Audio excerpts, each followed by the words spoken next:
자, 제2의 라임 펀드가 터졌다라고 지금 한간에 지금 난립니다. 라임 판박이 옵티머스 이 펀드가 지금 터졌습니다. 서류 위조부터 시작해서 정관계 연루설까지 별의별 이야기가 다 나오고 있는데요. 제가 지난번에 라임 펀드 문제를 이야기할 때 이 정권 들어서 벤처 펀드니 뭐니를 장려하면서 수많은 펀드들에서 이런 위험성들이 있었고 그런 것들이 이제 정관계와 연루되어서 터질 거리가 굉장히 많다라고 했는데 제2의 펀드가 터져 나오는 겁니다. 이 돈과 관련된 거는 아무리 권력의 힘이나 뭘로 막아도 어느 순간이 되면 누군가는 빼먹을 거 아닙니까? 빼먹으면 빈 부분이 채워지지 못하면서 결국은 터질 수밖에 없는 거죠. 라임도 결국은 이 김홍용이 김봉현이 이인광이 등이 다 달라붙어서 라임 돈을 빼먹었습니다. 그리고 그걸 빼준 놈들도 그냥 빼준 게 아니라 빼줄 만한 사연이 있었으니까 이종필이나 이런 사람들이 빼줬겠죠. 그래서 결국은 어느 시점에 가서 그게 터져버린 겁니다. 그래서 이 옵티머스 펀드라는 부분이 지금 터졌는데요. 핵심은 옵티머스 펀드가 공공기관의 채권에 투자했다. 그럼 안전한 거죠. 그런데 부동산 사업 사채에 투자했다는 겁니다. 그러니 날릴 수밖에 없었겠죠. 정권사는 자산운용사에 쏘갔다고. 이 자산운용사가 또 이게 펀드를 모집했을 건데 자산운용사는 법무법인에 쏘갔다고 합니다. 자, 이 옵티머스 펀드의 전신인 에스크라는 걸 설립했던 그 대표라는 사람이 민주당의 공천을 옛날에 이렇게 신청했고 또 문재인 대선 정책 특보 전력으로 정치권의 이 깊숙이 끈을 가지고 있는 상황입니다. 자, 이 사건이 옵티머스 건이 고발이 되니까 지금 중앙지검 조사 일부에 배당이 되었는데요. 라임 사태는 펀드가 환매가 중단됐다. 환매 중단이라는 것은 내 펀드 찾겠다니까 지금 찾을 수가 없습니다 하고 스톱 시켜놔버린 거 아닙니까?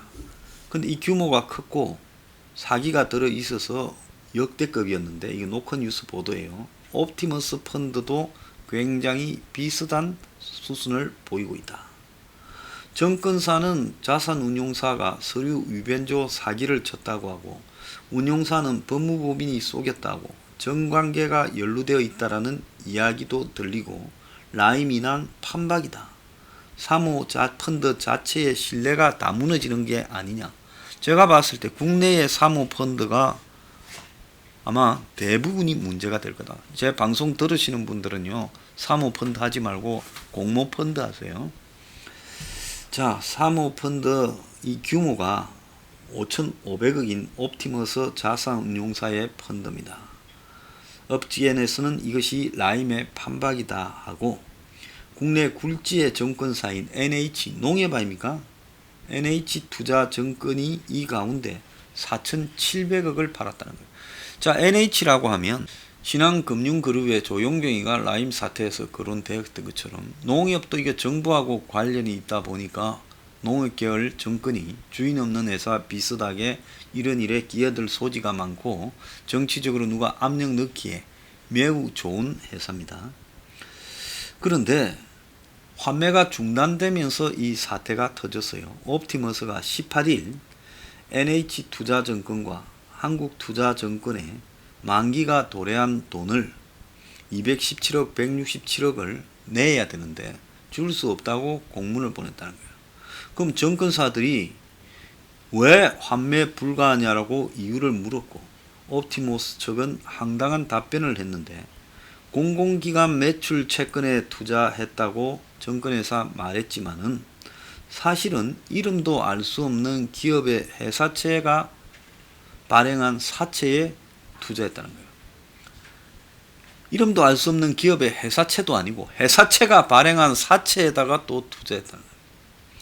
그러니까 NH정권이나 정권사에서 팔았으니까 정권사로 가가지고 샀던 사람은 내가 이제 이거는 돈을 다시 환매하겠다. 돈을 내주세요. 이러니까 못 내준 겁니다. 그러니까 NH는 옵티머스를 검찰에 고발하고 NH증권 관계자는 상품 자체가 공공기관이 발행하는 매출채권 자산으로 하는 상품이었고 계약서에도 들어가 있었다. 그러면 공공기관이 발행하는 매출채권에다가 해야지 어떻게 그런데 잘못 투자할 수 있냐. 근데 환매 중단 사유를 물으니 매출채권 양수도 계약서, 양도 통지, 도달 확인서 등을 위변조했다라고 인정하는 진술을 했다. 그러니까 증권회사를 속이고 자산운용사가 가짜로 지금 이 펀드를 발행했다. 내용이 완전 다른 걸 발행했다. 이렇게 말한다는 거예요. 그래서 옵티머스 측은 법무법인이 위조했다고 또 그걸로 덮어 세운다는 겁니다. 고객들에게 펀드를 판 NH측은 펀드를 기획 설계한 자산운용사에 쏘갔고 자산운용사는 법무법인에 쏘갔다는 거예요. 그런데 이 증권사들이 이 펀드를 2년 3년 전부터 팔았고 공공기관 매출 채권이라고 해서 안전하다 했으니 그리고 연 3% 이율을 준다고 했으니 요즘같이 이자가 없는 세상에서 서로 그게 많이 들어갔다는 겁니다. 출시 후에 한때 1조 원 넘게 날개 돋친 듯 팔렸고 그런데 이 같은 옵티머스 펀드 자금의 대부분은 대부 DKE AMC, CPNS, 아트리 파라다이스, 부티크 성지종합건설, 앤드류 종합건설 후신이래요. 이름도 희한합니다. 라피크 등 5개 비상장 업체가 발행한 3호 사채 인수에 써 있다는 거예요. 그러니까 상장되지도 않은 회사가 발행을 한 개인한테서 돈을 모아갖고 사채 쓰는 부분에 그걸 갖다가 인수하는 데 쓰였다는 겁니다. 참 기가 찬 일이 아닐 수 없습니다. 그런데 대부업체인 대부 DKAMC, 부동산 중개 대리업체인 CPNS와 라피크라는 업체 3개의 대표는 동일 인물로 대부업자 이모 씨라는 거예요. 그러니까 사채업자가 한마디로 만드는 회사를 사채를 인수했다는 거예요. 대부 DKAMC는 허울은 대부업체지만 실질적으로는 부동산 관련 업체에 자금을 내보냈고 그 역할을 한 회사가 트러스트올이라는 회사인데 트러스트올에 빌려주면 이 돈을 또 다른 부동산 회사에 대주는데 트러스트올은 상폐된 성지건설의 최상위 지배기업이고 MGB 파트너스는 성지건설을 인수했다는 겁니다. 옛날에 건설회사가 좀 유명하던가 망한 거 있잖아요. 사기꾼들은 꼭 이렇게 망해가지고 상폐된 회사 이름만 인수해가 앞에 내세우고 그것이 뭘 하느냐 해서 여기저기서 돈을 끌어들이는데 이번에 옵티머스의 사모펀드를 여기에 끌어들였다는 겁니다. 그래서 트러스트홀 MGB 파트너스 모두 대표이사가 이 이시라는 사람으로 동일하다는 겁니다. 결국은 공공기관 매출 채권에 투자한다면서 옵티머스를 통해 조달한 자금이 2년간에 한 대부업체 대표한테 밀어줬고 그자는 망한 건설회사 끌어내가지고 그걸 모태로 해서 중간에 대부업체 회사니 부동산 회사니 이런 거 세웠다가 그걸로 통해 가지고 돈 내라서 빼돌리는 셈인 겁니다. 사실상 판매사와 투자자에게 제공한 문서가 대부분 위조된 상황에서 특정 개인에게 자금이 집중 투입되어서 그래서 앞서 말한 이모라는 대부업체 대표와 이 옵티머스 자산운용사 간의 관계가 무슨 관계길래 얘한테 빌려줬을까? 금융 빠꾸미들이 수천억을 빌려줄 때 그걸 몰랐을까? 현재 만기가 남은 잔액이 4월 말 5,565억이고요. NH가 4,778억이고 한투증권, 케이프 투자증권이 146억 등이라는 겁니다. 그래서 이 세사 비중이 전체 이 사모펀드 판매의 99%라는 거예요. 이 금액 전액이 환매에 연기될 가능성이 큰데 규모상으로 1조 7천억인 라임에 이어 두 번째 규모라는 겁니다. 그래서 금융위원장이 옵티머스 사태가 심각해지자 사모펀드 전체를 전수조사하라 했지만은 이미 금감원은 작년 말에 라임 사태 이후에 사모펀드 조사를 해서 옵티머스가 문제가 있다고 블랙리스트에 올렸다는 거예요. 라임과 마찬가지로 사모, 사채 등 비시장성 자산 비중이 높고 펀드 만기와 보유자산 만기 간에 미스매치도 있다. 이 문제가 있다라는 겁니다. 금감원은 작년에 검사한 것들 중에 문제가 있는 데 중에 하나라는 겁니다. 자, 그래서 이게 문제가 있다 이렇게 했는데 이상 징후는 발견했지만은 사모펀드의 보유자산을 당국이 알 책임이 없기 때문에 서류 위변조까지는 몰랐다. 그러는데 이 옵티머스를 세운 사람이 지금 의미심장한 사람이라. 옵티머스의 전신은 이혁진이라는 사람이 에스크 베리타스 자산운용이라고 줄여서 에스크라는 자산운용사를 세웠다가 이름을 옵티머스로 바꿨는데 2013년에 배임 횡령 의혹이 있었고 이사회는 이 사람을 해임했는데 상당한 지분을 가지고 있던 신영정권이 이혁진 손을 들어주면서 갈등이 지금 일단락되고 2015년에 에스크가 AV 자산운용으로 바뀌었다가 2017년에 옵티머스로 이름을 바꿨다는 겁니다.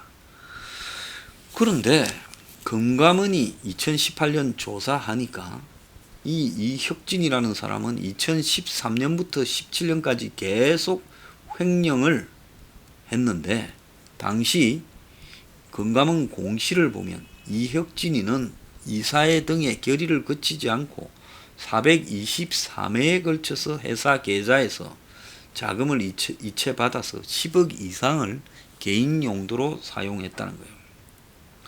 그래서 문제가 벌어지서 이혁진이 빠지고 김재현이라는 사람이 대표로 들어섰지만은 대부분 새로운 체제에서도 하던 사업은 부동산 시행이나 사행성 사업만 했다는 거예요. 자, 그런데 지금 이 회사의 주주는 양호라고 하는 전 나라은행장, 즉 LA에서 설립된 한인은행, 이 사람이 최대 주주로 14.8, 다함넷이라는데, 코스닥 상장회사 옵트론텍이라는데, 농심캐피탈, 건물가 사람들, 이런 사람들이 지금 주요 주주입니다. 근데 이 자산운용사의 자문단 현황을 보면요, 이 나라은행이라고 LA의 교포들이 세운 은행에 은행장을 하던 이 양호라는 사람, 이 사람은 펀드 기획 지원을 한대요. 그 다음에 이현재라는 사람이 등장합니다. 이름만 대면 다 아는 부총리 했던 사람이고 재경부 장관을 했던 사람이고 일대 금감원장을 한 사람입니다. 자, 이 사람이 지금 자문단에 있어요. 경영지원금, 펀드 컨설팅을 한대요. 그 다음에 김진훈이라는 사람이 나오는데 군인공제 이사장이에요. 군인공제만 해도 그 돈 수십조 주무른 데 아닙니까? 건군 60주년 기념사업단 단장이고 예비역 육군 중장 출신이라는 거예요. 또 한 사람, 결정적인 사람이 나옵니다. 최동욱이가 나와요.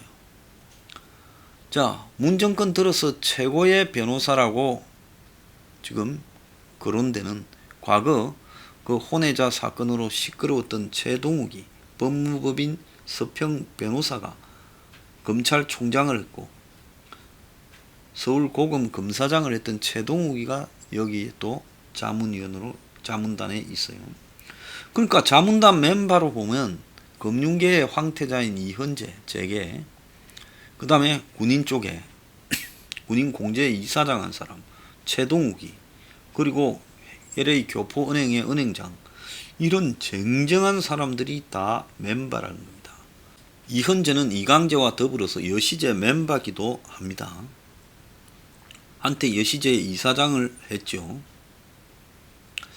자, 이 자문단 리스트는 최근에 뺐지만은 얼마 전까지도 있었고 실제로 자문을 한 것도 지금 확인되고 있습니다. 그래서 이혁진이라는 사람이 지금 전 대표였는데 정치에 진출해서 2012년에 민주당에, 그러니까 문재인 대선에 처음 출마했을 때 그때 봄에 있었던 총선에 출마해서 서초에 전략 공천이 되었어요. 출마했다가 서초에서 낙선했다는 겁니다.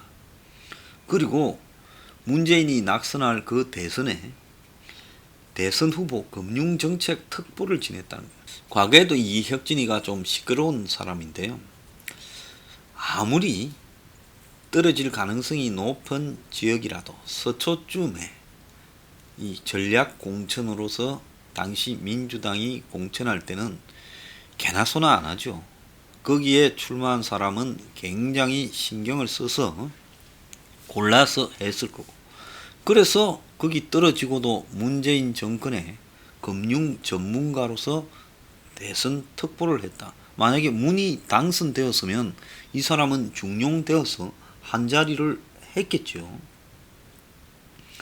자, 그런데 조국 펀드로 알려진 코링코 PE 그리고 청와대 비선 의혹이 있는 라임 그리고 장하성 대사가 얼마 전에 또 펀드 조성해서 시끄러웠잖아요. 디스커버리 운용 그리고 지금 이 옵티머스까지 지금 이 정권에서 실세들은 전부 다 이런 자산운용사 펀드에 개입되고 그걸 정권회사나 시중은행을 통해서 사모펀드로 돈을 몇 조씩 끌고 모으고 그걸 투자할 때 이상한 데 투자해서요 돈을 날리거나 또 거기서 또 배임 횡령 사기를 쳐먹고 돈 빼먹고 이런 짓을 하고 있다는 겁니다.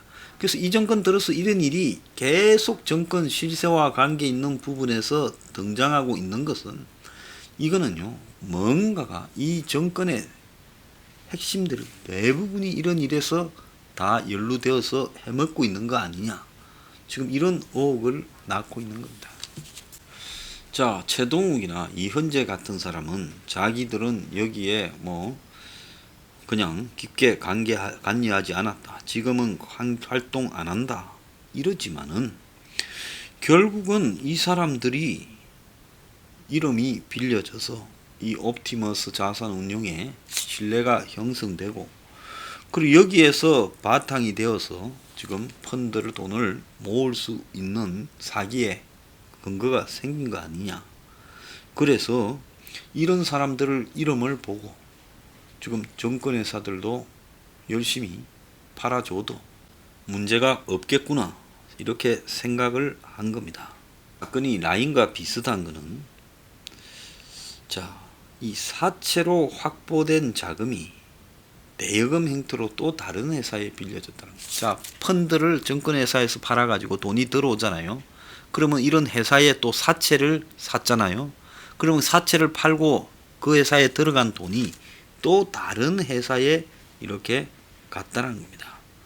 그래서 이게 결국은 이런 식으로 돈이 돌고 돌다가 다 사라져버리는 형태가 됐다는 건데요. 지금 문정권 들어서 특히 심해지고 있는 게 고수익을 준다는 이유로 은행이나 정권회사 점포를 통해서 내부에 검증하는 망이 없이 사모 이렇게 펀드 운용사들이 자산 운용사들이 내부 검증 없이 그냥 자산 운용사 말만 믿고 사모 펀드를 팔고 그 돈이 결국 자산 운용사로 흘러 들어가서 부실 채권을 대량 사들이고 그러면서 돈이 사라져버리는 이런 일이 비일비재하게 나오고 있는데요. 그야말로 은행과 정권회사가 이 사기꾼들의 창구 역할을 한 겁니다. 그래서 이런 부분에 사고가 났을 때는 은행하고 정권회사가 책임지도록 만들어야, 그래야 자기들이 검증할 거 아니에요. 그래서 이런 걸 뭐랍니까? 컴플라이언스라고 하잖아요.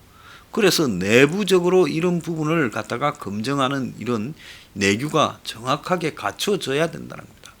자, 그런데 이런 것들이 이루어지는 데는 뒤에는 별도로 정치적인 배경이나 공작이 100% 있었다는 거예요. 이런 게 몇 개가 될지 지금 알지를 못한다는 겁니다.